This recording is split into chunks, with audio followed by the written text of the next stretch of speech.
everyone. Welcome back to another episode of the Divorce and Separation Coach podcast. Today, we're talking about a sensitive topic, which is faith and divorce. Now, when you work in an international space and with people who tend to be from different cultures, the question of different religions often comes up as well. And it's a subject that can be really tricky. First of all, with regards to how you navigate divorce when you have strong religious beliefs, but also in terms of the actual terms of the divorce and how you embed those beliefs, those traditions into your agreements.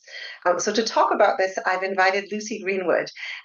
Lucy has already joined me on one of my podcasts. So for those of you who've watched it, you probably know her, but she is a partner at the International Family Law Group. And she specializes exclusively in family matters. And so she advises people on all aspects of their family or their relationship breakdowns.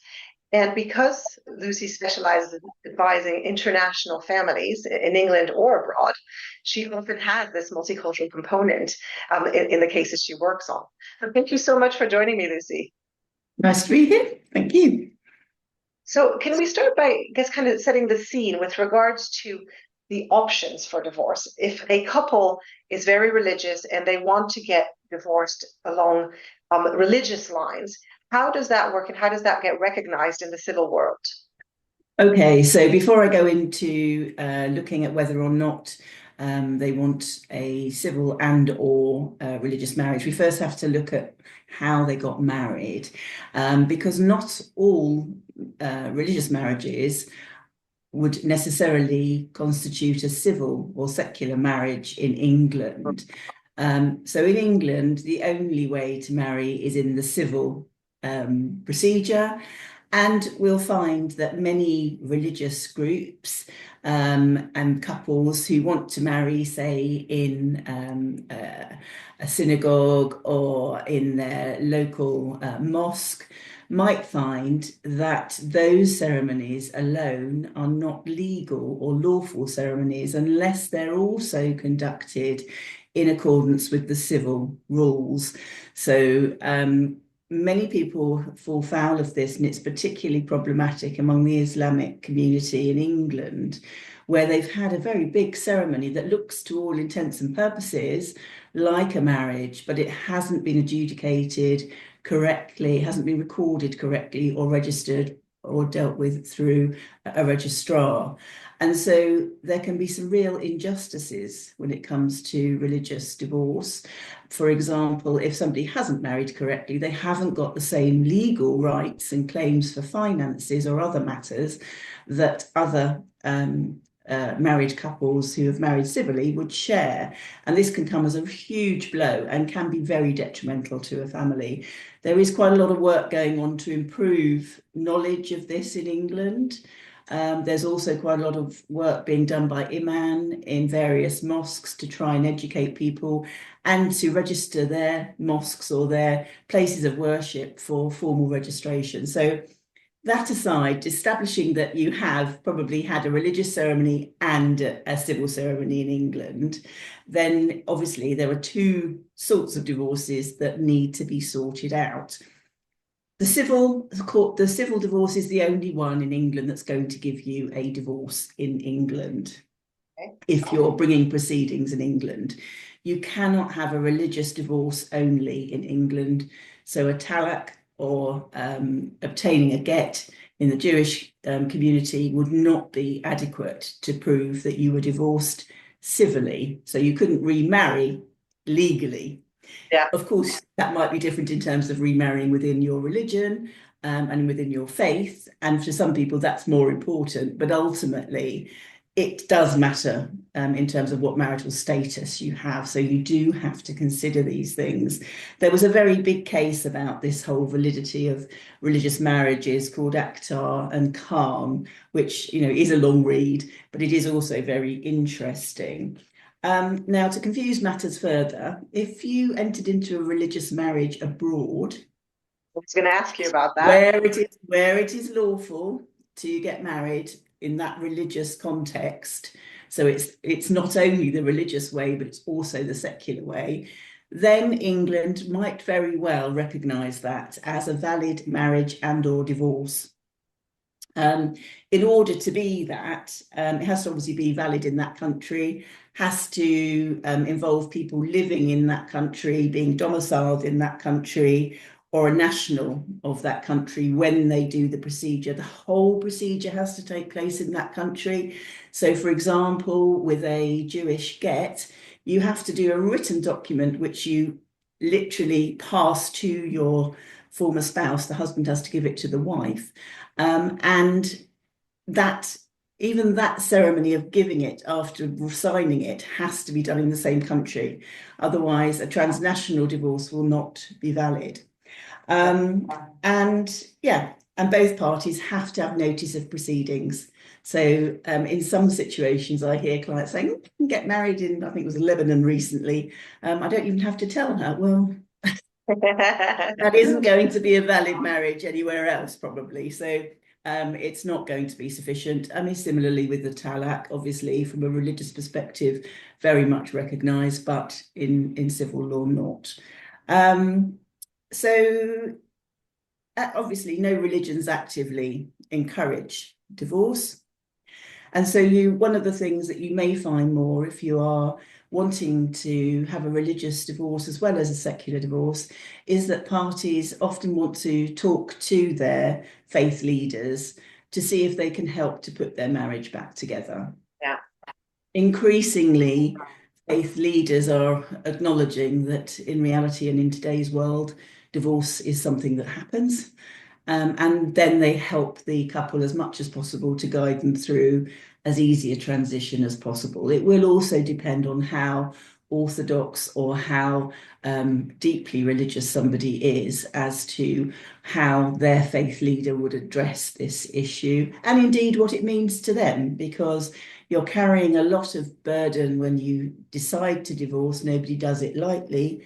And in addition to that, you're also worried about how you'll be treated locally in your faith communities. So it is a very, very important aspect, particularly probably the most common religions I come across, although that we do get some others that may or may not be recognised as traditional religions, are Catholics, Jewish people, and Muslims who obviously want to finalise their divorces in a religious way as well.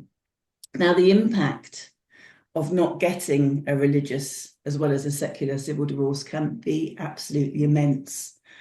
I know more about the Jewish side of things because I've done more of those cases, and indeed the law is more set up for those cases, which I will explain in a minute. But it can mean that they can't remarry. They're deemed to be adulterous if they have another relationship when they've got a civil divorce, but they haven't got their Jewish divorce.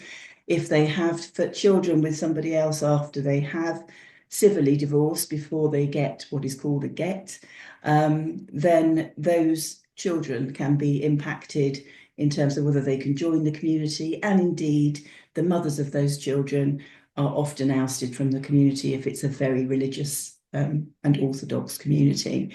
There are various phrases that are used in that Jewish context. So I've already mentioned the get, which is the actual divorce, which is a written document that has to be handed voluntarily from the husband to the wife. Now, there are some situations where a wife also refuses to accept the get, but they're rarer and they don't have quite such impact. And then there's a Jewish court that deals with all of this called the Beth Din. And there's a phrase which sort of sums up the problems that can be created for a wife called, and you're called an aganu, which is chained wife, quite literally, which means that you are still connected and therefore your husband will still have some control over you. Now, why does that matter? In the context of a divorce, it matters because if that husband has got that power to refuse to give a get, he can say, well, I'll give you a get if you let me take the children abroad to live, or if I give you less money, and then it puts the person in a very difficult position, or indeed they just don't want somebody to remarry again. They've got all of this control over people. So as a result of that, in 1973, there was an act. There was a section added to the Matrimonial Causes Act called Section 10A. Now, not many practitioners necessarily know that this particular act only applies to the Jewish get, which obviously isn't as extensive as we would need it to be because other religions have similar problems.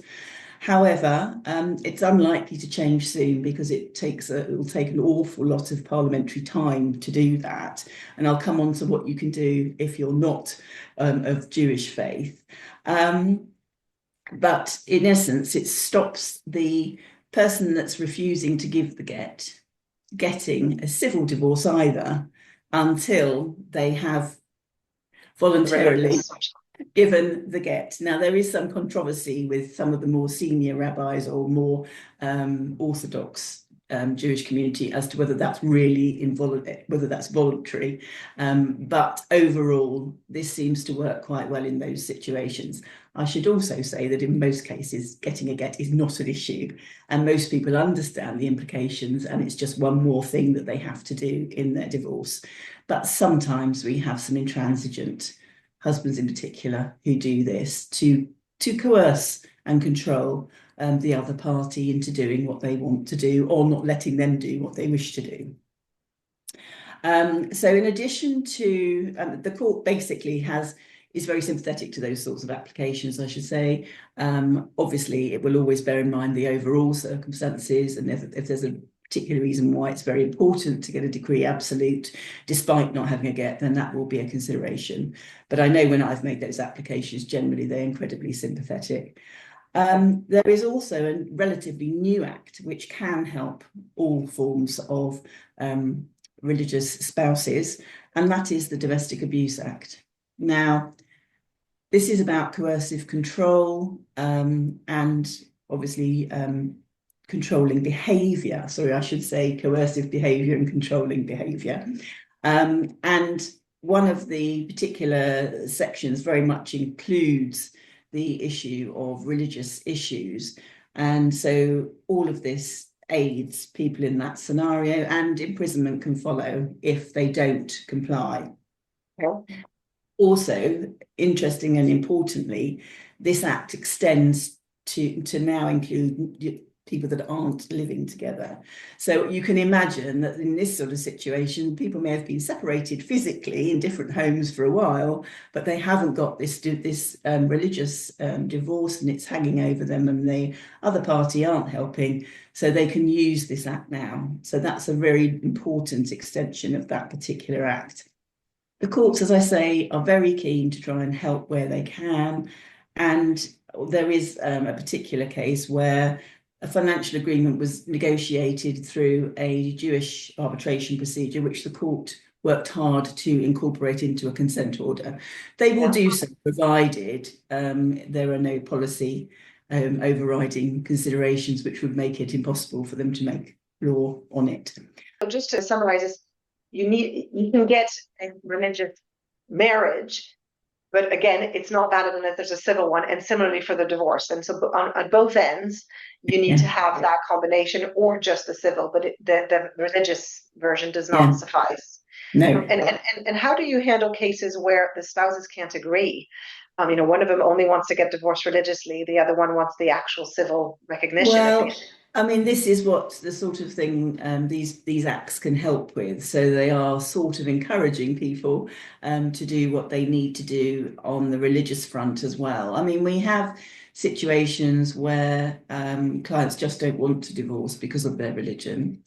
And so to some, getting the civil ceremony and the civil divorce done doesn't feel the important part. And this arises quite commonly with Catholic families where they would prefer to have an annulment through the Catholic Church. That again isn't legal, so they tend to do the two alongside each other. And again, their priests and people that are guiding them are all very sympathetic to this and do help where they can. Yes, although annulment has quite a strict interpretation, they do seem to give quite a broad prospect for getting annulment if it's very important to somebody. But yes, if there is that issue, it is hard. And that is why we need these sorts of acts to be able to force people to look at this problem from the other person's perspective, and to be encouraged to actually be sensible about it. Yeah, and back to what you were saying before, about our community that you're part of. In a lot of cases, that's a lot more important. I had a Absolutely. client whose family decided not to speak to her anymore after she decided to leave her husband. And so those are really important decisions. And it's no longer really about the law, it's about the impact it has on your life, in Absolutely. even a broader sense. So, I can understand that temptation to actually be careful with not, getting rejected by your community. It's a huge cost to pay, but it's also sometimes things that people have to accept as part of the process. Absolutely. Just like any judgment, really. I mean, even if it's not on a religious ground, you may have a family who just doesn't approve of divorce or really loved your spouse and thinks you're making the worst mistake ever. There will be opinions around you, based on the decisions you make in your marriage. And it can affect children as well. So it is a very, very big thing for many people. So, that's the kind of legal part of, and the Yes. importance of all of it. And then really, I know you've asked for some more sort of practical points in terms Yes. of how to deal with this issue if you come up against it, with your family lawyer, and in relation to finances as well as children matters. How do you Um, build in the faith element, in those settlements, especially yeah. around the children? I could see Yeah, that as so an issue. I think to start with, it's very important if you go and see a lawyer that you make it very clear from the beginning how important your faith is to you. Many people, will say, "Oh, I was a Catholic, but now I'm no longer, I'm a lapsed Catholic," or it doesn't matter to them in the same way. Their lives don't evolve around the church as it might do with other people. So it's very important to mention this aspect of the importance to you in your separation and how you're feeling, Yeah. and to explain if it's a religion that your lawyer isn't fully versed with, to explain the ramifications for you of not having that, and to also explore whether in fact you need some advice as to when you have to get this. Do you have to get it before the civil divorce? Do you get it after the civil divorce? What procedures are required? Where do they have to be? Do they have to be in person to give it? These sorts of things can be very useful early on in the conversation with your solicitor, so that you can build in an expectation that this is going to happen early on. And when it comes to doing a financial order, for example, and I'll talk about children orders a little bit more in a minute, when it comes to financial orders, it's really ensuring that the order encompasses the procedures that need to be complied with in a way that's acceptable to the church, and a Beth Din or a Sharia council will, a member of those sorts of organisations, or your local church, if you're a Catholic, will help to make sure that wording actually complies with their religious scriptures. And then you just insert those sorts of things into the order. One other interesting point, I think, in terms of Muslim and marriages, is that under Islamic or Sharia law, it isn't possible to get a mortgage in the conventional sense. Yeah. Now, mortgages often do arise in family financial proceedings. So, for example, you commonly have to get a mortgage capacity report to see if there's a way to raise money to buy a house for somebody else. And many people might already know, but there are special mortgages, called halal mortgages, or Sharia mortgages, where instead of paying interest, which is forbidden, you pay a rent to the bank. So the bank effectively is almost your landlord. I mean, it's not so different when they've got a charge over your whole house anyway with a mortgage.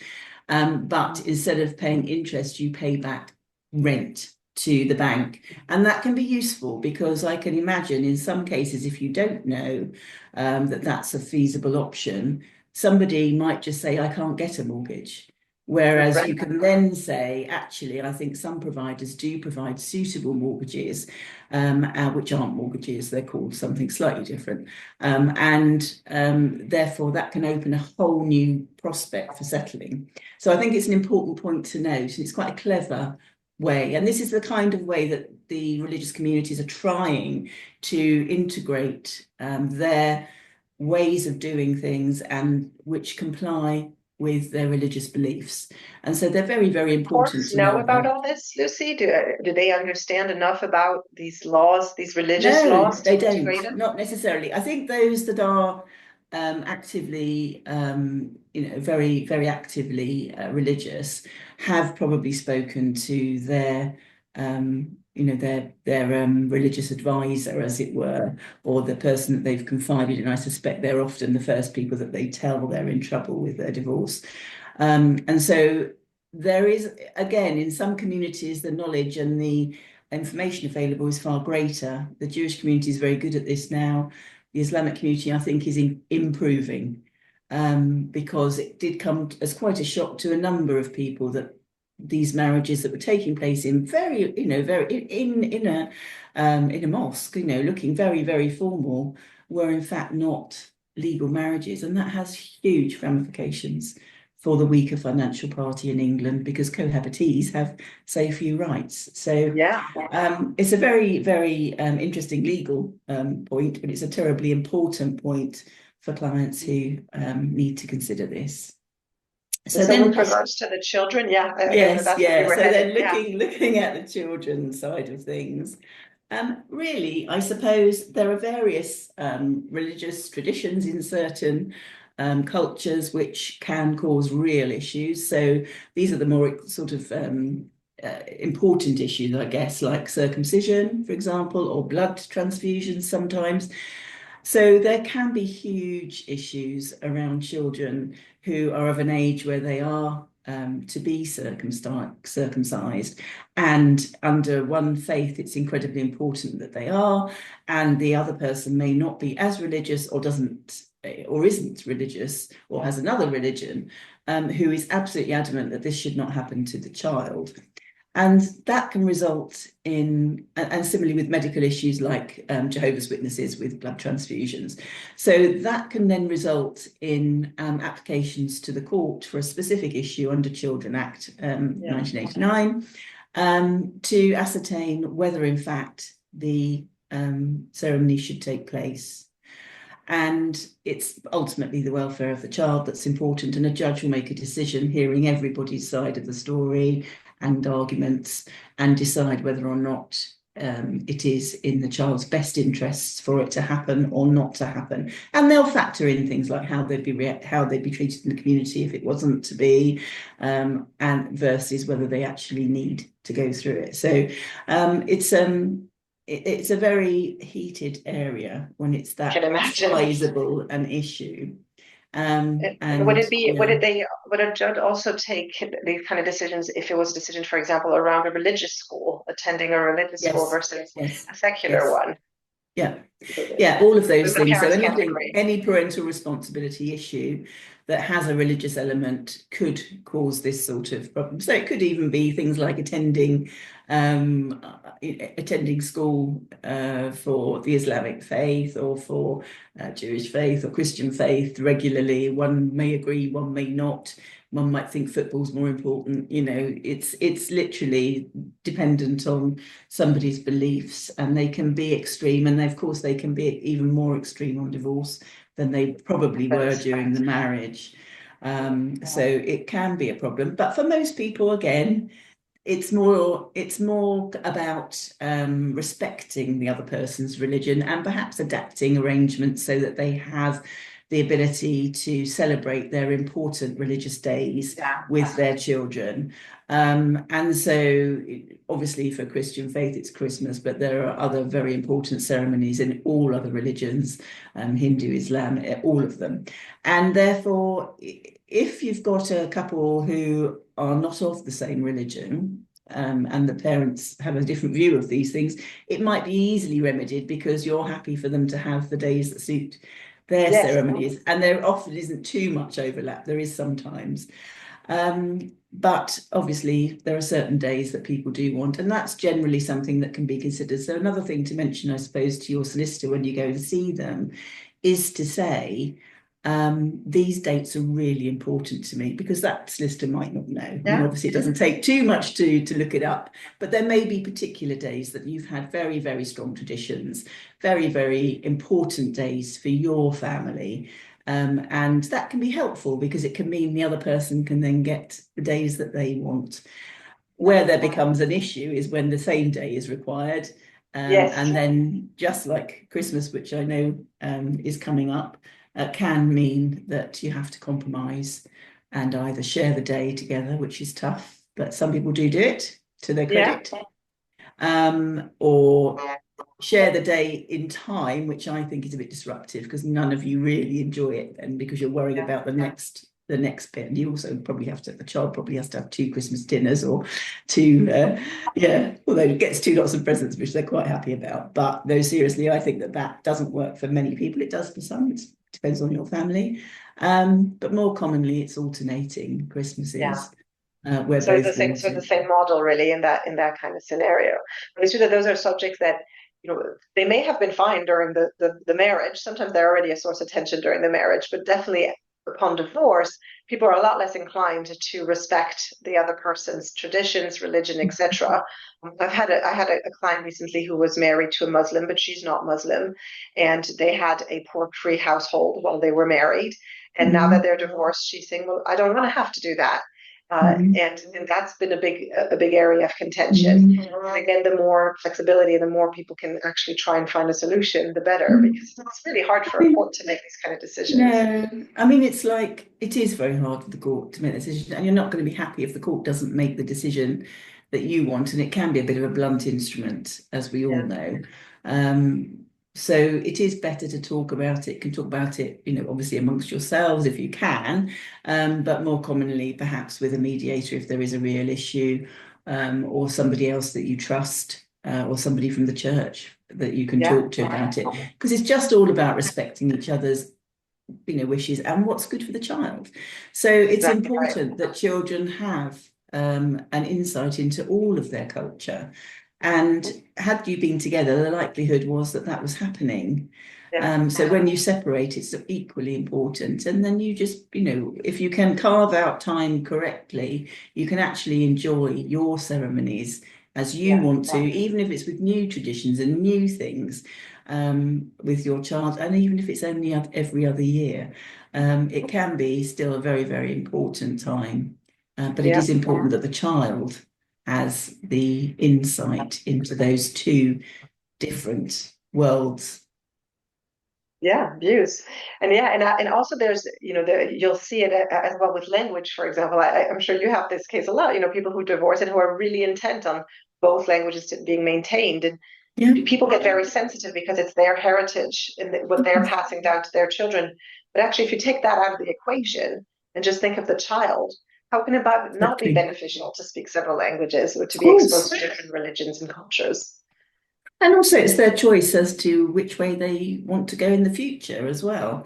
I know that's perhaps not always the case, but when they have true insight into what another religion looks like or another faith looks like, they can decide whether this is for them or whether they don't want religion at all, or what have you. But I think it is terribly important, because they've got relatives from these different cultural backgrounds, and they need to relate to them and need to feel part of their community too. So, I mean, obviously we're talking to the converted, but it is very, very important to ensure that the children do have insight into both parents' religious beliefs and cultures. Well, that's a beautiful way to end the podcast. I think that's absolutely the right message to be putting out there. Thank you so much, Lucy, for joining me. It was a great conversation, so much to talk about. But definitely a sticky topic, but very interesting. Thank you so much. You're welcome. Okay, nice to talk to you.